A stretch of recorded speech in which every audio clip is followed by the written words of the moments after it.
আমার আলোচনার বিষয় হচ্ছে দিন কায়েমের কর্মসূচি। খুব গুরুত্বপূর্ণ কথা। আল্লাহ তাআলা আমাদেরকে 6টা কাজের কথা বলেছেন। 6টা কাজ যখন তোমরা করবে, আমি আল্লাহ পাক তোমাদেরকে 3টা জিনিস দান করব। 1, লা ইয়াস্তাখলিফান্নাহুম ফিল আরদ, তোমাদেরকে রাষ্ট্রীয় ক্ষমতা দান করব। সবাই তো খুশি হতে পারলেন না। খুশি যদি হয়ে থাকেন বলেন সুবহানাল্লাহ। 2, নিরাপত্তা দান করব। 3, সব দিক থেকে তোমাদেরকে মজবুতি করব, শক্তিশালী করব। কাজ হবে কয়টা? 6টা। চলে আসি কোরআনুল কারীমের 24 নম্বর সূরা আন-নূর।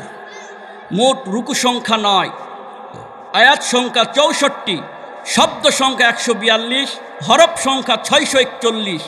সূরা আন-নূর নাজিল হয় মদিনায়। কোরআন নাজিলের 2টা অধ্যায়, একটা মক্কা আর একটা মদিনা। সূরা আন-নূর নাজিল হয় মদিনায়। এই সূরা আন-নূরের 55 নম্বর আয়াতে কারিমাটা আমি তেলাওয়াত করেছি। খুব গভীর মনোযোগ হবেন। শানে নুজুল, এই শানে নুজুল থেকে আমাদের মধ্যে একটা শিক্ষা আছে। শানে নুজুল বলা হয় ওই বিষয়টাকে, যে বিষয়কে কেন্দ্র করে কোনো সূরা কিংবা কোনো আয়াত নাজিল হয়। সূরা আন-নূরের 55 নম্বর আয়াতটা নাজিল হয় কখন?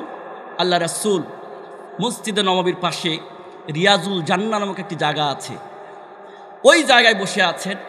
আল্লাহ রাসূলের কয়েকজন কতিপয় সাহাবী, নির্যাতিত সাহাবী, মাজলুম সাহাবী নবীর সামনে এসে আদবের সঙ্গে বসলেন।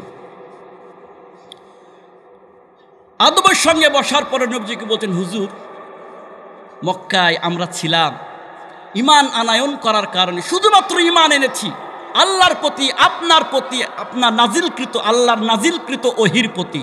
এই ঈমান আনায়ন করার কারণে আবু জেহেল, আবু লাহাব, উতবা, শাইবা, মক্কার প্রমুখ নেতাগুলো আমাদের ওপর অন্যায়, অত্যাচার, অবিচার করেছে। এরপরও আমরা সবসময় আতঙ্ক থাকতাম, এই বুঝে আবু জেহেল আসবে, এই বুঝে আবু লাহাব আসবে, ওয়ালিদ ইবনে মুগীরা আসবে, উতবা, শাইবা, তাদের সন্ত্রাসী গোষ্ঠীগুলো নিয়ে এসে আমাদের উপর অন্যায়, অত্যাচার, অবিচার বুঝি করবে। এই আতঙ্কে সবসময় থাকতাম। ওগো আল্লাহর হাবিব, আমাদের বাড়ি, টাকা পয়সা, অর্থ সম্পদ, ব্যবসা বাণিজ্য, আমাদের সবার প্রিয় আল্লাহর কাবা, আমাদের কাবা, সেটা রেখে ঈমান নামক সম্পদখানা নিয়ে আপনার সাথে হিজরত করে মদিনায় চলে আসলাম। এখানে আসার পর আমরা আতঙ্কে আছি। এই বুঝি মক্কার নেতাগুলো, এই বুঝি মক্কার কাফের মুশরিকরা এসে আমাদের ওপর অন্যায়, অত্যাচার, অবিচার করবে। ওগো হুজুর, আমরা কি প্রতিষ্ঠিত হতে পারবো না? যে আল্লাহর প্রতি আমরা ঈমান আনেছি, তিনি আসমানের মালিক, জমিনের মালিক, সকল সৃষ্টির মালিক, সে আল্লাহ কি আমাদেরকে মজবুতি দান করবে না? সে আল্লাহ কি আমাদেরকে এই জমিনে প্রতিষ্ঠিত করবে না? আল্লাহ তাআলা জিব্রাইলকে বললেন, ও জিব্রাইল, তাড়াতাড়ি যাও, এই আয়াতখানা নিয়ে যাও। আয়াতখানা কি? ওয়া'আদাল্লাহুল্লাযীনা আমানু মিনকুম ওয়া আমিলুস সালিহাত লা ইয়াস্তাখলিফান্নাহুম ফিল আরদ কামা ইস্তাখলাফাল্লাযীনা মিন ক্বাবলিহিম। আরো আওয়াজ দিয়ে শুনতে চাই, আল্লাহু আকবার। এই আয়াতে কারিমা শুধু তাদের জন্যই নয়, এই আয়াতে কারিমা আমাদের জন্য। ওয়াদাল্লাহ, আল্লাহ বললেন, আমি আল্লাহ ওয়াদা করলাম। আল্লাহর ওয়াদা সত্য না মিথ্যা? আমাদের দেশের আতি নেতা, পাতি নেতা, চরিত্রহীন নেতাদের মতো কি ওয়াদা? আমার আল্লাহর ওয়াদা সত্য। ওয়াদাল্লাহি হাক্কা, আল্লাহ বলেন আমার ওয়াদা সত্য। আমানু মিনকুম ওয়া আমিলুস সালিহাত, ঈমান আনয়ন করবে, সৎ কাজ করবে। লা ইয়াস্তাখলিফান্নাহুম ফিল আরদ, আমি আল্লাহ এই জমিনে ক্ষমতা দান করব তাদেরকে।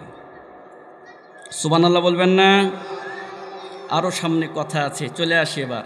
6টি কাজ যখন তারা করবে, আমার আল্লাহ তাআলা বললেন, আমি আল্লাহ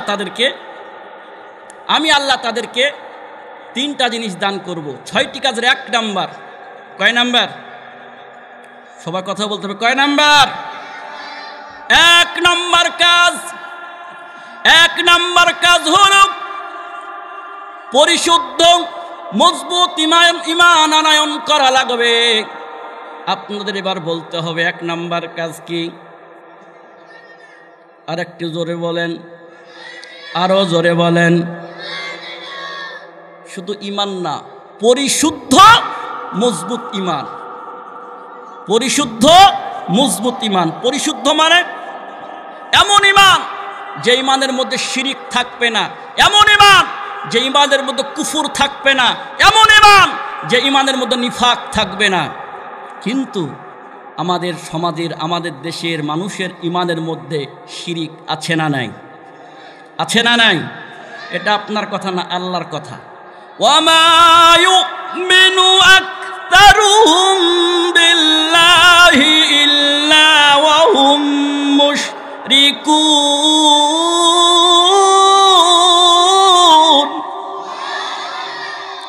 কুরআনুল কারীমের 12 নম্বর সূরা, সূরা ইউসুফ 106 নম্বর আয়াত।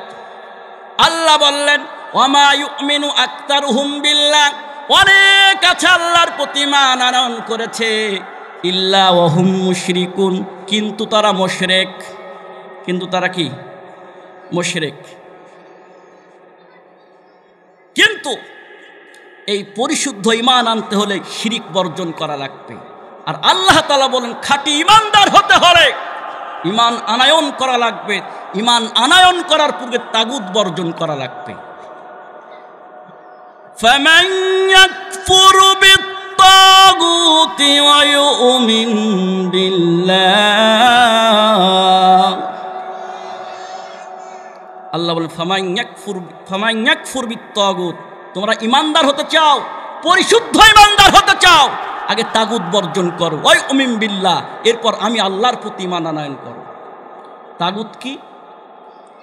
তাগুত শব্দের আবিধানিক অর্থ হচ্ছে, খুব মনোযোগ, তাগুত শব্দের আবিধানিক অর্থ হচ্ছে আল্লাহর আইন বাদ দিয়ে অন্য আইন তৈরি করে সেই আইনের দিকে তারা ধাবিত হয় এবং ওই আইন বাস্তবায়ন করার জন্য যারা সময়, শ্রম, অর্থ ব্যয় করে, তারাই হচ্ছে তাগুত। কথা কি বুঝতে পেরেছেন? আল্লাহর জীবন ব্যবস্থা বাদ দিয়ে নিজেরা নতুন নতুন জীবন ব্যবস্থা তৈরি দ্বারা করে, আর ওই দিকে যারা আহ্বান করে, ওটাই হচ্ছে তাগুত। আল্লাহর পক্ষ থেকে মনোনীত একটি মাত্র জীবন ব্যবস্থা ইমানদার মুসলমানের জন্য দিয়েছে, সেই জীবন ব্যবস্থার নাম হচ্ছে ইসলাম। মুসলমানদের জীবন ব্যবস্থার নাম কি হবে? সকলে উঁচু আওয়াজ দিয়ে বলুন, সে জীবন ব্যবস্থার নাম কি হবে? এটা আল্লাহ বলেন, সাইম হাসান বানায়া নিয়ে আসে নাই। ইন্নাদ-দীনা ইনদাল্লাহিল ইসলাম।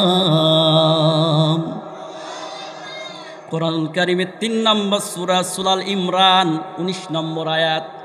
আল্লাহ বললেন ইন্নাদ-দীনা ইনদাল্লাহিল ইসলাম। ইসলাম মানে নামাজ নয়, ইসলাম মানে শুধু রোজা নয়, ইসলাম মানে শুধু হজ নয়। ওরে মানুষ, ইসলাম হচ্ছে একটি জীবন ব্যবস্থার নাম।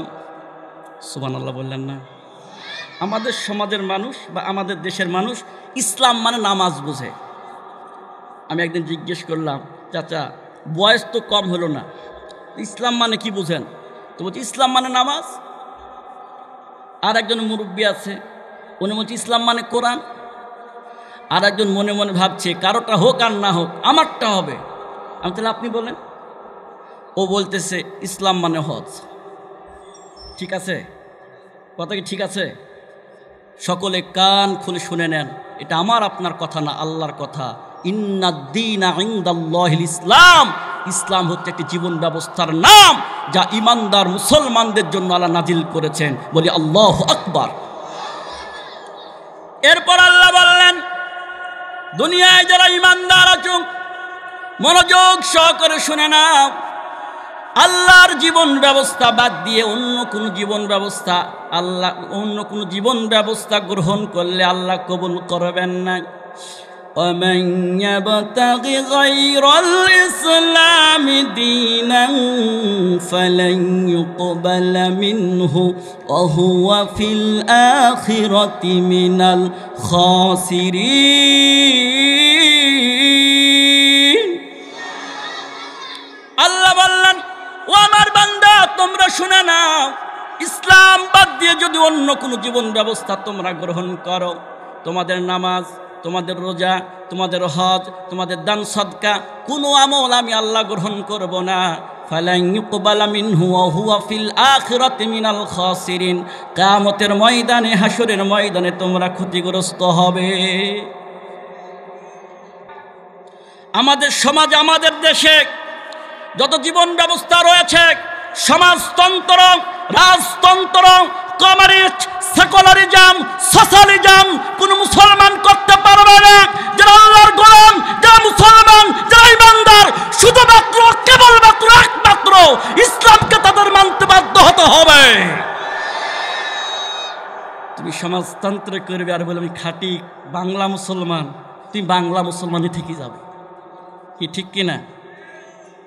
এই জন্য ইমান থেকে শিরিক সরাতে হবে, ইমান থেকে কুফর সরাতে হবে, ইমান থেকে তাগুত সরাতে হবে, ইমানটাকে পরিশুদ্ধ করা লাগবে, 1 নাম্বার। 2 নাম্বার, মজবুত ইমানের অধিকারী হতে হবে। কি ইমান? সবাই বলে না কি ইমান? এই আলোচনা মনে রাখতেই হবে, এই আলোচনার সাথে করে নিয়ে যেতে হবে, কারণ ইমান ছাড়া আমাদের কোনো আমল কবুল করবেন না কে? ইমান ছাড়া জান্নাত যাওয়া যাবে না, ঠিক কি না? পরিশুদ্ধ ইমান করলাম, এবার মজবুত ইমান। মজবুত ইমান কি? এমন মজবুত ইমান, পৃথিবীর কোনো কিছুর বিনিময় ইমানদারের ইমান বিক্রয় হবে না। ইমানদারের ইমান শুধুমাত্র একমাত্র থাকবে আল্লাহর জন্য। ছোট্ট একটা ঘটনা, খলিফা ওমরের সময় আব্দুল্লাহ ইবনে হুযায়ফা সহ 11 জন সাহাবী, 11 জন ব্যক্তিকে, ইমানদারকে খলিফা ওমর রোম সম্রাটের কাছে পাঠান। খুব মনোযোগী হবেন। রোম সম্রাট ইমানদারদের বীরত্ব, ইমানদারদের ইমান, ইমানদারদের তাকওয়া সম্পর্কে জানতেন, কিন্তু ওনার মনের ইচ্ছা ছিল ইমানদারদের ইমান দেখব, ইমানদারদের তাকওয়া দেখব, ইমানদারদের আমি দেখতে চাই তাদের চরিত্র। রোম সম্রাট 11 জন ব্যক্তিকে গ্রেফতার করলেন।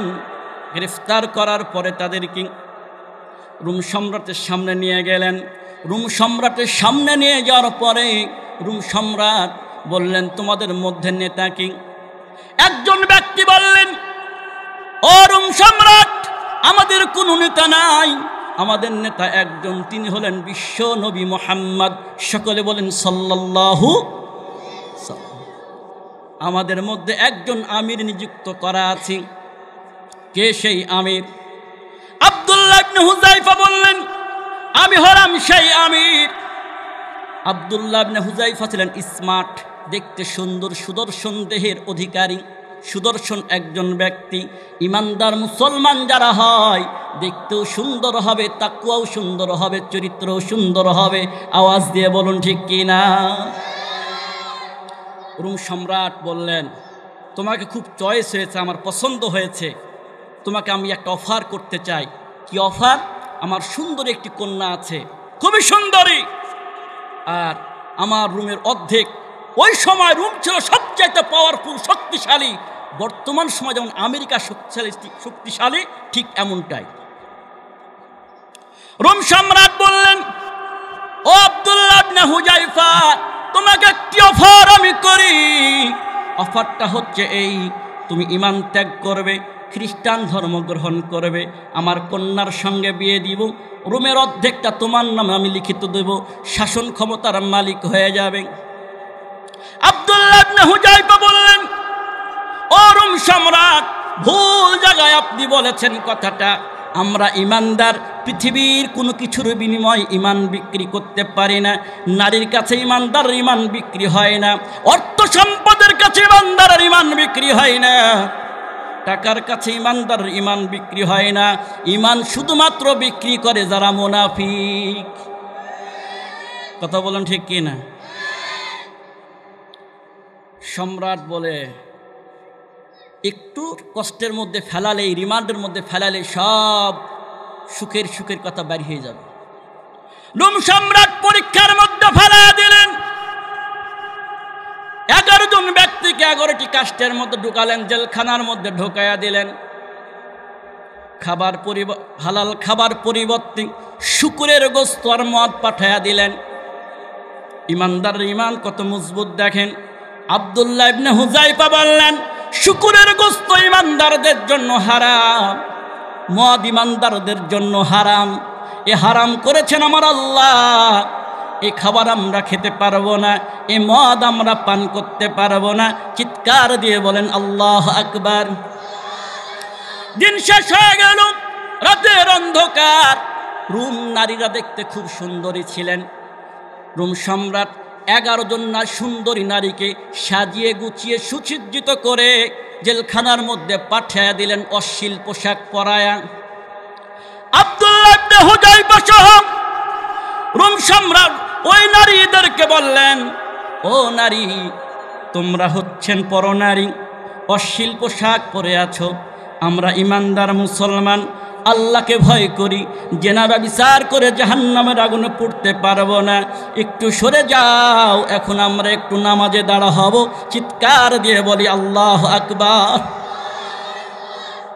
আমাদের দেশের মুনাফিক মার্কা যারা আছে, ওরা বলে কাজ হয়েছে, কথা বলেন।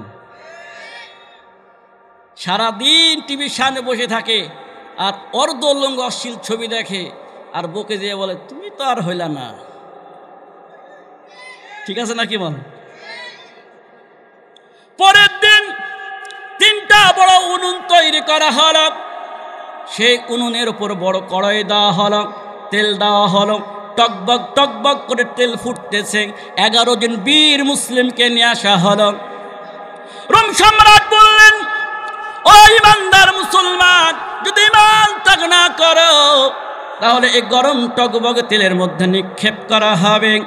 সঙ্গে সঙ্গে আব্দুল্লাহ ইবনে হুযাইফা কোরআন থেকে একটা আয়াতে কারিমা শোনালেন, ইন্নাল্লাহা ইশতারা মিনাল মুমিনিনা আনফুসাহুম ওয়া আমওয়ালাহুম।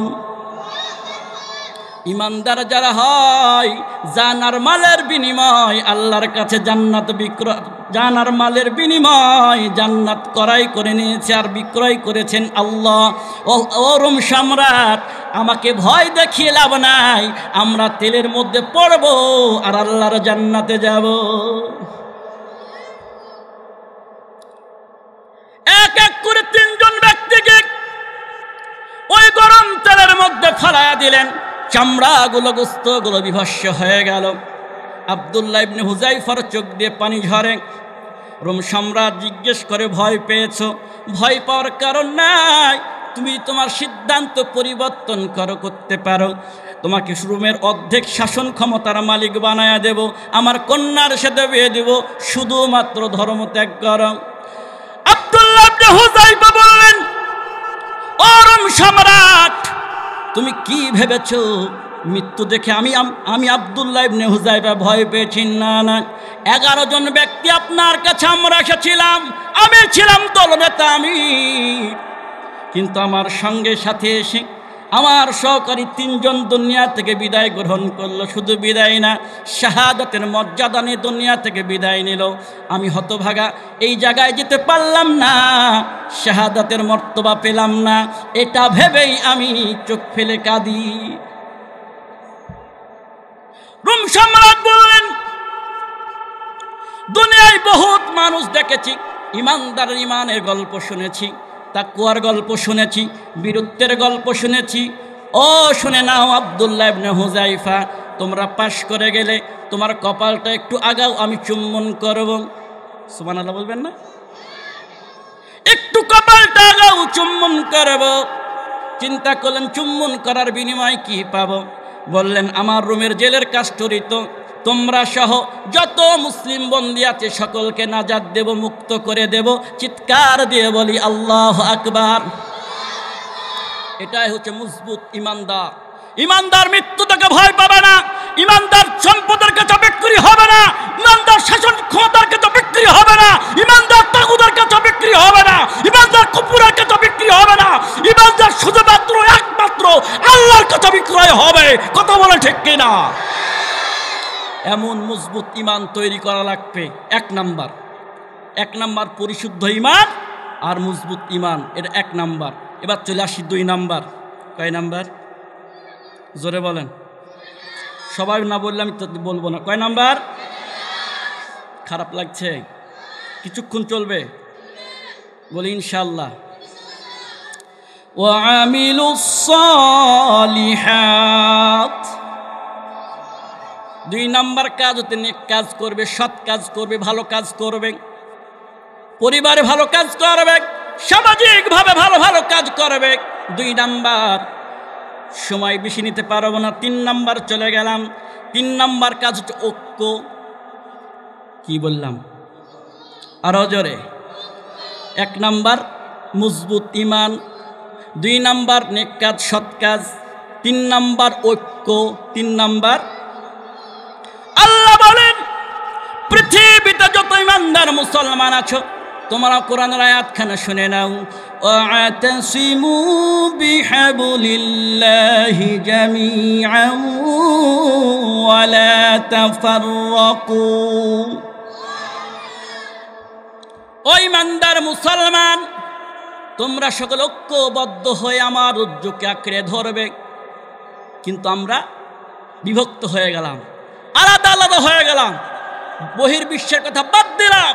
আমার সোনার বাংলায় ইমানদার মুসলমানের মধ্যে যে কত ভাগ, রাগ করবেন না তো?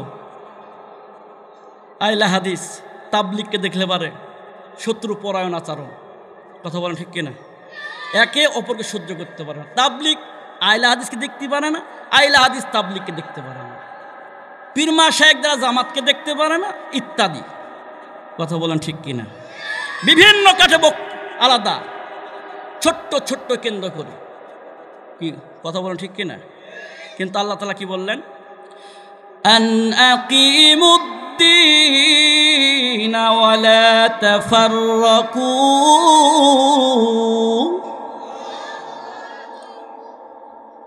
তোমরা দিন কায়েম করো, ঐক্যবদ্ধ হয়, বিভক্ত হয় না, আলাদা হয় না। কিন্তু আমাদের মুসলিম সমাজ বিভিন্ন দলে বিভক্ত হয়ে যাওয়ার কারণে তাগুত জালেমরা একে একে সাইজ করে, একে একে সাইজ করে।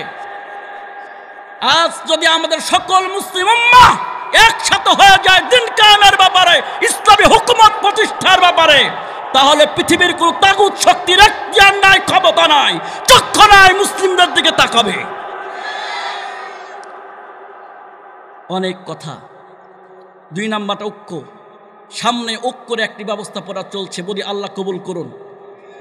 আর একটু জোরে বলেন আমিন। সকল ঐক্য হয়ে আমরা একটা রাজ গড়তে চাই, সেই ইসলামের রাজ। আমরা একটা রাজ দেখতে চাই, কোরআনের রাজ। আল্লাহ কবুল করুন, বলি আমিন। 4 নাম্বার কাজ। কয় নাম্বার? 4 নাম্বার। ওয়াল্লাযীনা মাআহু আশিদ্দাউ আলাল কুফফার। কুফফারদের ব্যাপারে তোমরা শক্ত হবে, কঠোর হবে। মুশরিকদের ব্যাপারে তোমরা কঠোর হবে, শক্ত হবে। এ হুকুম কার? বেজাতীয় সংস্কৃতির দিকে তোমরা তাকাবে না, আগাবে না। তারা তাদের সংস্কৃতিগুলো তোমাদেরকে ধ্বংস করার জন্য, যেমন 31 নাইট, 14 ফেব্রুয়ারি ভ্যালেন্টাইন্স ডে, কথা বলেন ঠিক কিনা? এ জাতীয় অসংখ্য অপসংস্কৃতি আমাদের মধ্যে ঢুকায় দিয়েছে। গত বছর দেখলাম হোলি খেলা নতুন করে আবার শুরু হয়েছে ভার্সিটি বিশ্ববিদ্যালয়গুলো। সাংবাদিক জিজ্ঞেস করছে, আপনি তো মুসলিম, আপনি তো মুসলিম, আপনার জন্য তো এই খেলা নয়, এটা ইহুদিদের, হিন্দুদের। বলছে ধর্ম যার যার, উৎসব সবার। মানল ফতুয়া। কি মানল? কি ফতুয়া? ধর্ম যার যার, উৎসব যদি সবার হয়, যদি বলা হয় বউ যার যার, হক সবার, মানবে? আপনি মানবেন? ওরা কিন্তু মানবে না। তো কথা বললো কেন? যদি বলি চাকরি যার যার, বেতন সবার, মানবে? প্রিয় ভাইরা আমার, এগুলো মুসলিমদেরকে ধ্বংস করার জন্য ইহুদি, কাফের, মুশরিকরা সে নবীর যুগ থেকেই তারা মুসলিমদের জাত শত্রু। সব সময় তাদের ষড়যন্ত্র, চক্রান্ত, মুসলিমদেরকে কেমন করে তারা ধ্বংস করবে, শেষ করবে, মুসলিমদের ঈমান আমলকে কেমন করে নষ্ট করবে, এই চিন্তা, এই গবেষণার মধ্যে তারা নিযুক্ত। শুনুন, কান ক্লিয়ার করে শুনুন। ইহুদি কাফের মুশরিকরা সারা বিশ্বব্যাপী 6টি ষড়যন্ত্র চালিয়ে যাচ্ছে। কয়টা? আমি সংক্ষিপ্ত বলি। 1 নম্বর শিক্ষা। এমন এমন শিক্ষানীতি প্রণয়ন করে সারা বিশ্বের বুকে ছড়িয়ে দিচ্ছে, মুসলিমদের সন্তানগুলো যেন ইসলাম থেকে, কোরআন থেকে, সুন্নাহ থেকে বেমুখ হয়ে দৈনিক শিক্ষা, দুনিয়াবি শিক্ষায় নিযুক্ত হয়, আর ইসলামী শিক্ষা থেকে তারা মুখ্য অজ্ঞ হয়ে যায়। দেখেন না, এই 16টি বছরে আমাদের প্রাইমারি হাই স্কুলের বইয়ের অবস্থা কাটতে কাটতে, ছাড়তে ছাড়তে এখন ভগবান পর্যন্ত ঢুকাইয়া দিয়েছে। এই জন্য আমি বলতে চাই, সংস্কার যখন হচ্ছে পুরোটাই হোক, পুরো শিক্ষানীতি ব্যবস্থাকে সংস্কার করে মুসলিম সন্তানরা শিখবে। 1 থেকে শুরু করে মাস্টার্স অনার্স পর্যন্ত কোরআন সুন্নাহ হাদিস দিয়ে একটি বিষয়ভিত্তিক সাবজেক্ট দেওয়া হোক, যেন আমাদের মুসলিম সন্তানগুলো ইসলামমুখী হয়, ইসলাম বুঝে, কোরআন বুঝে। কারা কারা যদি হাত তুলে আল্লাহকে দেখান।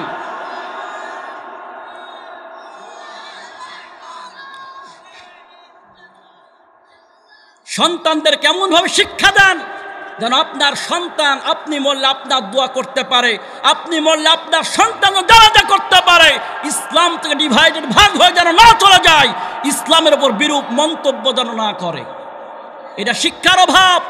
যদি আমাদের মুসলিম সন্তানগুলো, আমাদের ভাইগুলো কোরআন ভালোভাবে পুস্তক, সুন্নাত ভালোভাবে পুস্তক, তার ইসলাম কায়েমের বিরুদ্ধে যেত না, ইসলামী বিপ্লবের বিরুদ্ধে যেত না, কোরআনের রাজ কায়েমের বিরুদ্ধে যেত না। বলো ঠিক কিনা?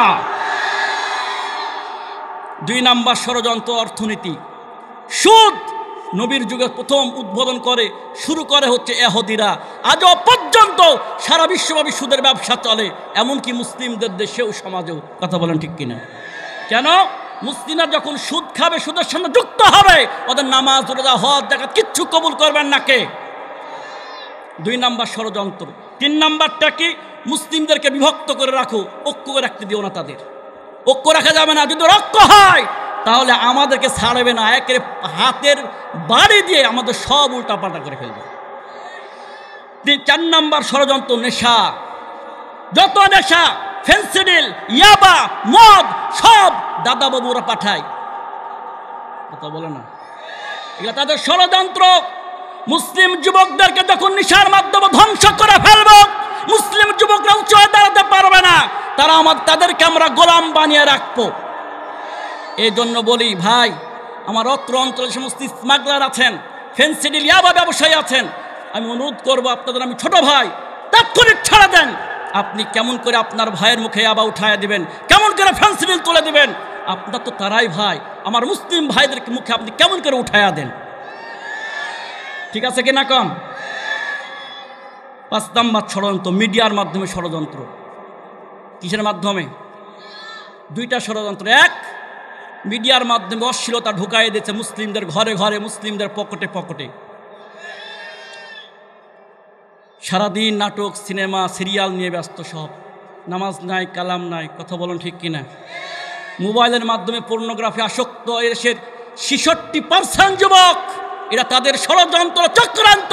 মুসলিমদের মধ্যে যখন অশ্লীলতা ঢুকিয়ে দেবো, আল্লাহ রাসূল বলেছেন, আল হায়াউ সুহবাতুল ঈমান।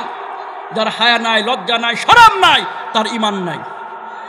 সুতরাং যখন অশ্লীলতা ঢুকায় দেব, যখন পর্নোগ্রাফি ঢুকায় দেব, তখন তাদের মধ্যে থেকে হায়া, লজ্জা, শরম সব উঠে যাবে, তারা বেলেহাজ হয়ে যাবে, ঈমান হারা হয়ে যাবে।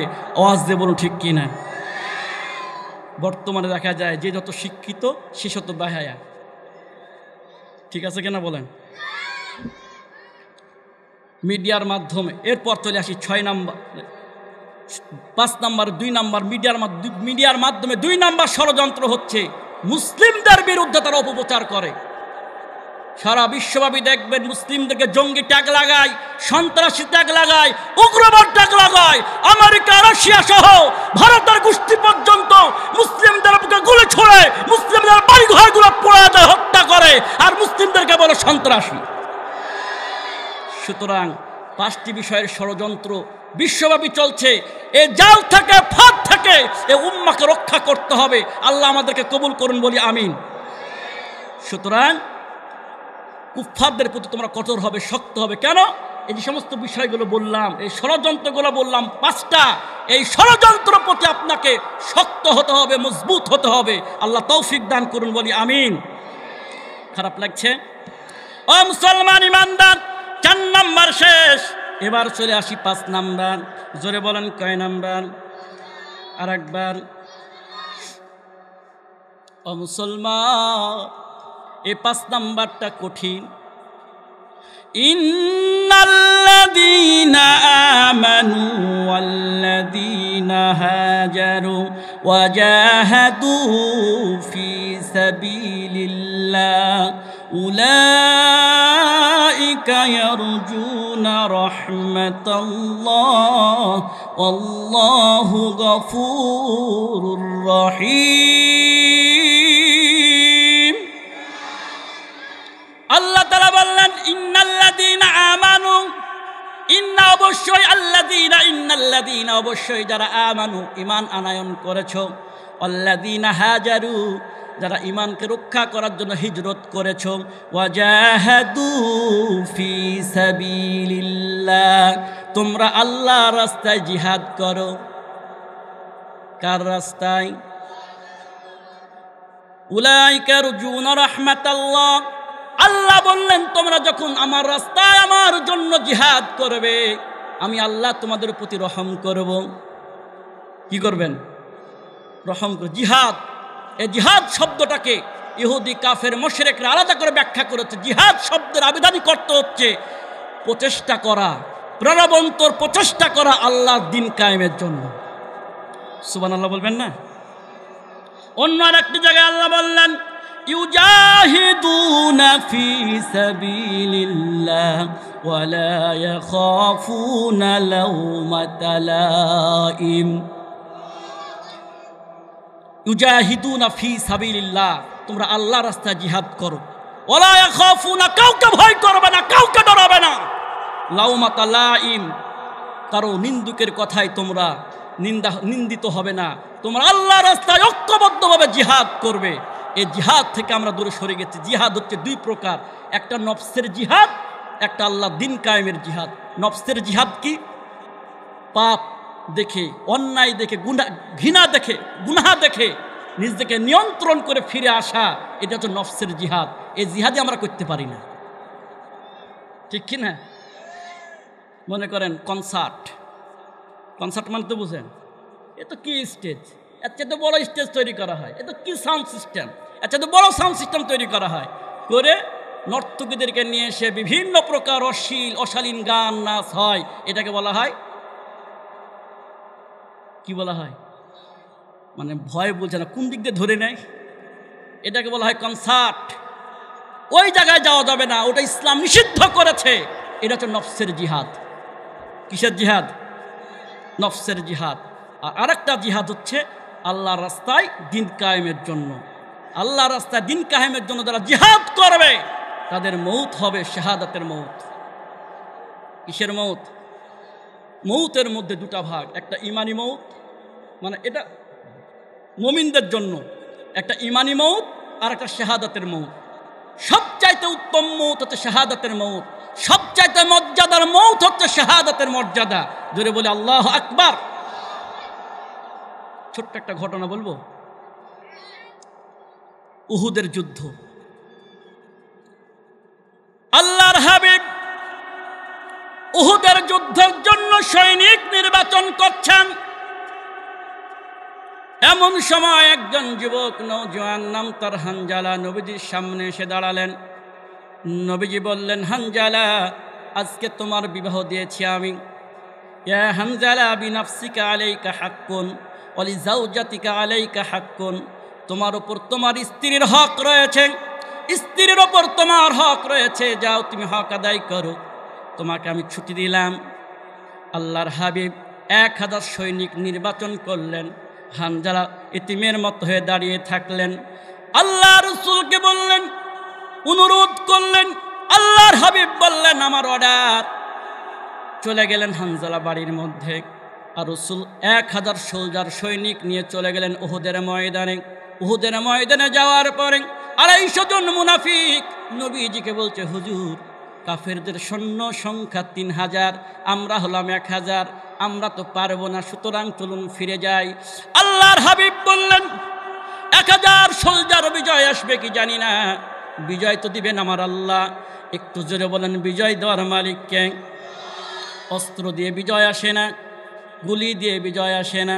ও মুসলমান, বিজয় আসে আমার আল্লাহর পক্ষ থেকে। উঁচু আওয়াজ দিয়ে বলুন ঠিক কিনা? 250 জন মুনাফিক আব্দুল্লাহ ইবনে উবাই ইবনে সুলুল সে চলে গেলেন, কেটে নিয়ে চলে আসলেন।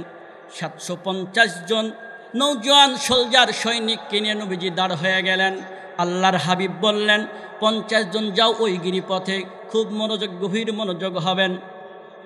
50 জন যুবক চলে যাও, যতক্ষণ পর্যন্ত আমি তোমাদেরকে ইশারা ইঙ্গিত না দেব ততক্ষণ পর্যন্ত গিরিপথ ছাড়বে না। সুতরাং গিরিপথ ছাড়লেই কিন্তু বিপদের মুখে পড়ে যাব। প্রথম রাউন্ডে ইমানদার মুসলমানদের বিজয় আসে। চিৎকার দিয়ে বলিন আল্লাহু আকবার। ওই 50 জন গিরিপথে যারা ছিলেন তারা মনে করতেছিল বিজয় যখন চলে এসেছে সবাই আমরা চলে যাই। সবাই চলে আসলেন, কিন্তু পিছন দিক থেকে কাফের মুশরিকরা আবার ধাওয়া করে, মুসলিমদের পরাজিত হয়। 70 জন মুসলিম সৈনিক শাহাদাত বরণ করে। শুধু এখানেই শেষ নয়, আমাদের কলিজার টুকরা নবী, আমাদের আল্লাহর নবী, আল্লাহর প্রিয় হাবিব, তার দন্দন মুবারক দাঁত পর্যন্ত শহীদ হয়ে যায়, মাথার মধ্যে হেলমেট ঢুকে যায়। ও মুসলমান, সারিবদ্ধভাবে সকল মুসলিম সৈনিকগুলো দাঁড় হয়ে আছে, মাজলুম হয়ে গেছে, পরাজয় হয়ে গেল। আল্লাহর হাবিব অর্ডার করলেন, আমার সকল শহীদ সাহাবীদেরকে তোমরা সারিবদ্ধ করো, আহতরা একদিকে হও। সারিবদ্ধ শুরু হয়ে গেল। 68 জন শহীদকে সারিবদ্ধ করে রাখার পরে ও মুসলমান, নবীজি এক এক করে শহীদদের মুখগুলা দেখা আরম্ভ করলেন। 69 জন ব্যক্তি যিনি ছিলেন আমির হামজা, নবীজির আপন চাচা। ওই দিন নবীজি ফুপিয়ে কেঁদেছিলেন। আল্লাহকে বলেন, মালিক, আমার দাদা আব্দুল মুত্তালিব ছোটবেলায় চলে গেলেন। আব্দুল মুত্তালিবের পর আবু তালিব চাচার কাছে থাকলাম, আবু তালিব চাচার পরে চলে আসলাম আমির হামজা চাচার কাছে। আপন বলতে ইনি আমার কাছে ছিলেন। ওগো আল্লাহ, আমার চাচা উহুদের ময়দানে দিনের জন্য, ইসলামের জন্য, ওগো আল্লাহ, আপনার মহাব্বতে এই ময়দানে হাজির হয়েছে। কিন্তু দেখুন ওগো আল্লাহ, নিজের জীবনটাকে কিভাবে উৎসর্গ করেছে। চোখগুলো উপড়ে ফেলেছে, কানগুলো কেটেছে, নাকগুলো কেটেছে, এমনকি বুক থেকে কলেজা বের করে চাবিয়েছে। ওগো আল্লাহ, সহ্য করতে পারছি না, আমার চাচাকে আপনি শাহাদাতের উত্তম মর্যাদা দান করুন। এই জন্য নবীজির চাচাকে বলা হয় সাইয়্যিদাতুশ শুহাদা, সকল শহীদদের নেতা। চিৎকার দিয়ে বলা যাবে কি একবার আল্লাহু আকবার? একজন শহীদ একদিকে হয়ে গেলেন, একজন মহিলা বোরখা পরিহিত, হাতে মেহেদি, নবীজির কাছে ছুটে আসলেন। আল্লাহর হাবিব জিজ্ঞেস করেন, কে গো তুমি? আল্লাহর হাবিবকে বলেন, ওগো হুজুর, আপনার সঙ্গে একটু আড়ালে কথা বলবো। একটু দূরে চলে গেলেন নবীজিকে নিয়ে। নবীজিকে গিয়ে বলে, হুজুর, আপনি আমার বিবাহ পড়িয়েছিলেন, আমি হলাম হানজালার স্ত্রী, এই দেখুন আমার হাতে মেহেদি। যখন উহুদের ময়দান হতে কুতিলা মুহাম্মদ নেই, মুহাম্মদ মারা গেছে। আমি আমার স্বামী হানজালাকে নিয়ে শুয়েছিলাম, ঠিক এমনি অবস্থায় যখন আমার স্বামী হানজালার কানেই খবর গেল, ওগো আল্লাহর হাবিব সঙ্গে সঙ্গে উঠে যুদ্ধের পোশাক পরিধান করে উন্মুক্ত তরবারি নিয়ে বেরিয়ে গেলেন। আমি বলেছিলাম আপনার উপরে গোসল ফরজ। ওগো রাসূল বলেছিলেন, যেই জমিনে আল্লাহর হাবিব নাই সেই জমিনে আমি গোসল পবিত্র করে কি করব? আমি আগে উহুদের ময়দানে গিয়ে আমার রাসূলের খবর নিব। চিৎকার দিয়ে বলি আল্লাহু আকবার। আল্লাহর হাবিব বললেন, ও আমার সাহাবীরা, তোমরা তালাশ করতে থাকো, কোথায় আমার হানজালা? পাহাড়ের এই জায়গায় খুঁজে, ওই জায়গায় খুঁজে, এই জায়গায় খুঁজে, ওই জায়গায় খুঁজে, কোথায় হানজালাকে পাওয়া যায় না। সবাই নিরুপায় হয়ে তাকায় আছে নবীজির দিকে। আমার নবীজি আসমানের দিকে চোখ তুললেন, জিব্রাইল এসে হাজির হয়ে গেলেন। জিব্রাইল এসে বলে, ও আল্লাহর নবী, আপনার হানজালার প্রতি আল্লাহ এতটাই খুশি, হানজালা আপনার মহব্বতে, দিনের মহব্বতে, আল্লাহর মহব্বতে পুতিলা মোহাম্মদ শুনে থাকতে পারে নাই, ময়দানে ছুটে এসেছে। ওগো আল্লাহর নবী, আপনার হানজালার গোসল হচ্ছে আরশের নিচে, সপ্ত আসমানের উপরে জান্নাতি পানি দিয়ে। ইতিমধ্যেই হানজালাকে হাজির করা হলো। হানজালার মাথা দিয়ে টপ টপ করে পানি ঝরতেছে। চিৎকার দিয়ে বলি আল্লাহু আকবার। পৃথিবীতে যারা শহীদ হবেন, পৃথিবীতে যারা শহীদ হবে, রক্তাক্ত অবস্থা আল্লাহর সামনে দাঁড়াবে, আল্লাহ বলবে, ও আমার বান্দা, তোমাদের এই অবস্থা কেন? তোমার হাত নাই, তোমার পা নাই, তোমার ভিতরে তীরবিদ্ধ, তুমি রক্তাক্ত কেন?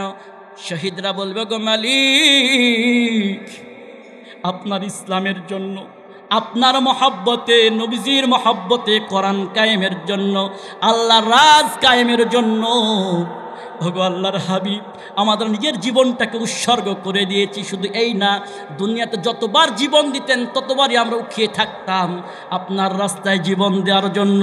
চিৎকার দিয়ে বলি আল্লাহু আকবার। ও মুসলমান, কখনো যদি ডাক আছে ইসলামের জন্য, কোরআনের জন্য, আল্লাহর দ্বীন কায়েমের জন্য, রাজপথে দাঁড়িয়ে ইসলাম কায়েমের জন্য শরীর থেকে ফোঁটা ফোঁটা রক্তকে ঢেলে রাজপথ রঞ্জিত করে দ্বীন কায়েমের জন্য শহীদ হতে হবে, কারা কারা রাজু হাত তুলে আল্লাহকে দেখা।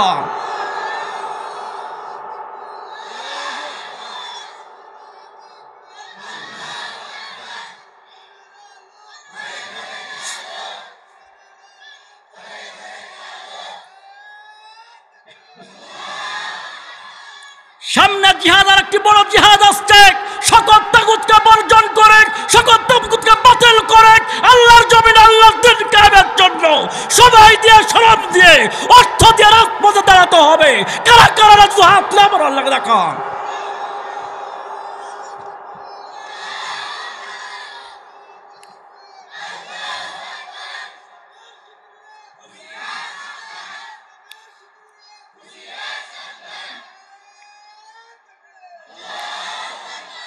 বাস সামনে উকি দিচ্ছে গাজওয়ে হিন্দ। খুব অল্প সময়ের মধ্যে আল্লাহর হাবিব বলেন, সুনান ইবনে মাজাহ, সুনান নাসাইর মধ্যে হাদিসখানা আমি আজকেও পড়েছি। আল্লাহ রাসূল বলেছেন, খুব অল্প সময়ের মধ্যে উপমহাদেশের মধ্যে আমি ইশারা পাচ্ছি, ইঙ্গিত পাচ্ছি, আমি গন্ধ পাচ্ছি, ঘ্রাণ পাচ্ছি, হিন্দুস্থানের সঙ্গে, হিন্দুদের সঙ্গে মুসলিমদের যুদ্ধ হবে। সেই যুদ্ধে অসংখ্য মুসলিম শাহাদাত বরণ করবে।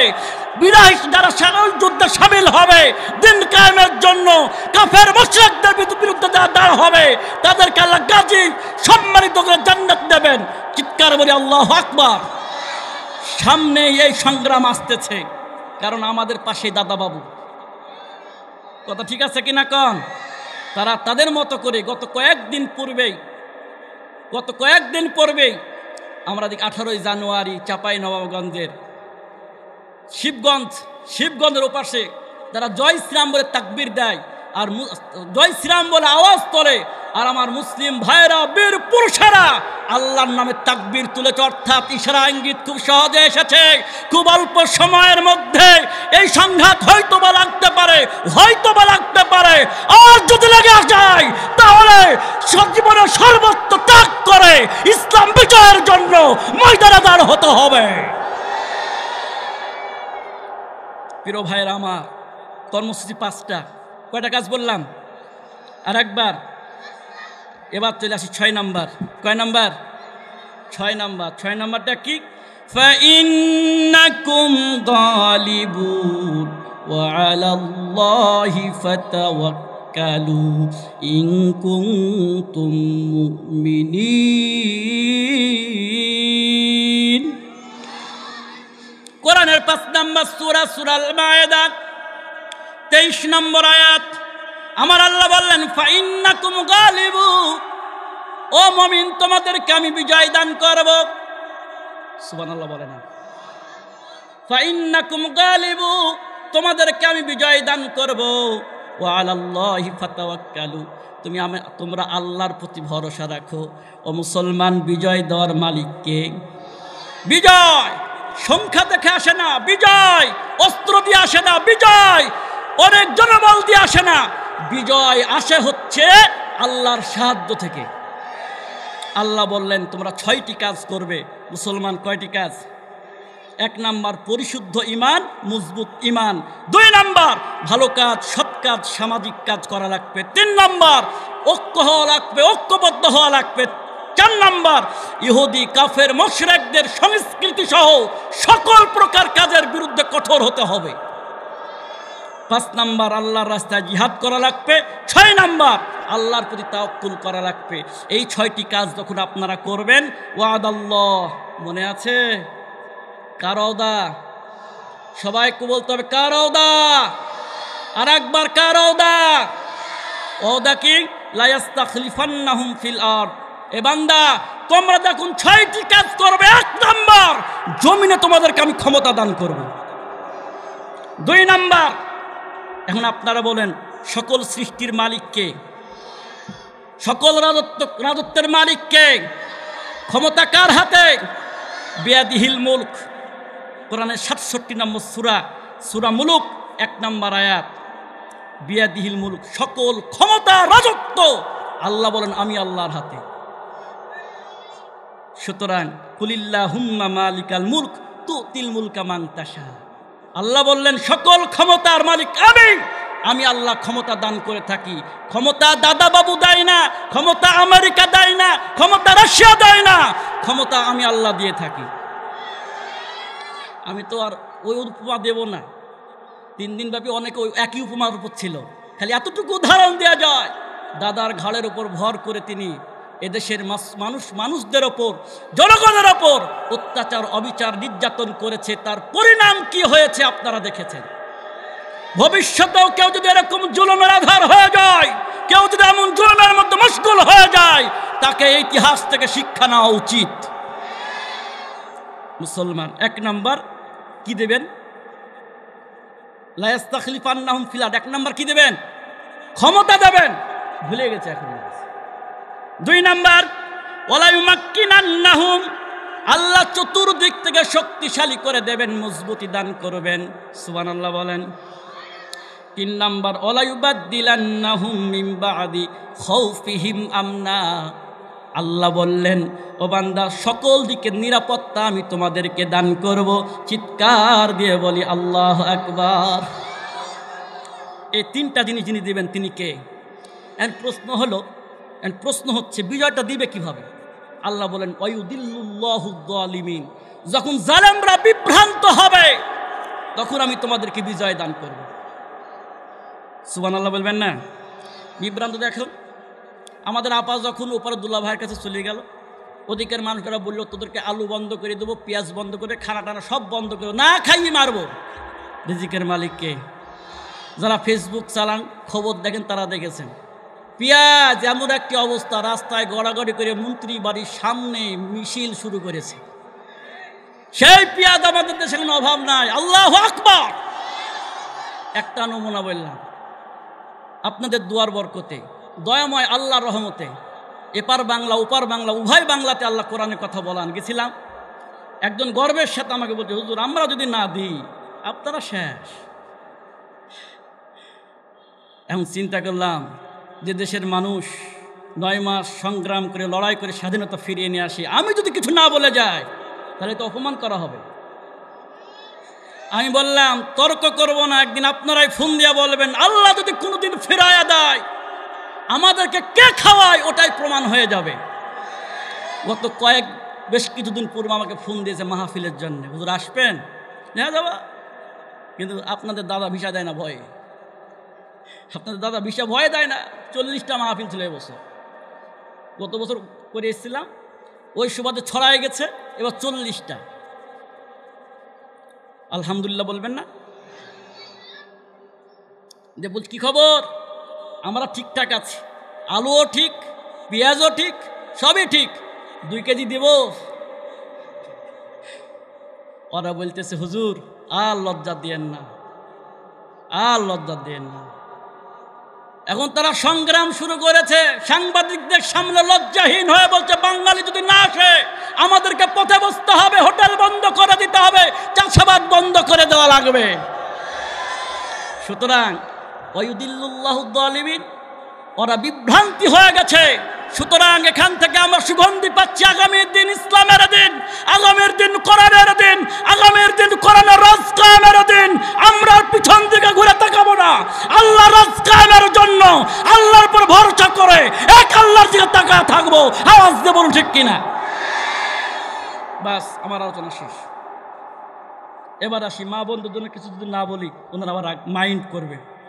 ওরাও তো পড়েন, দূরের না কাছের, ঠিক কিনা?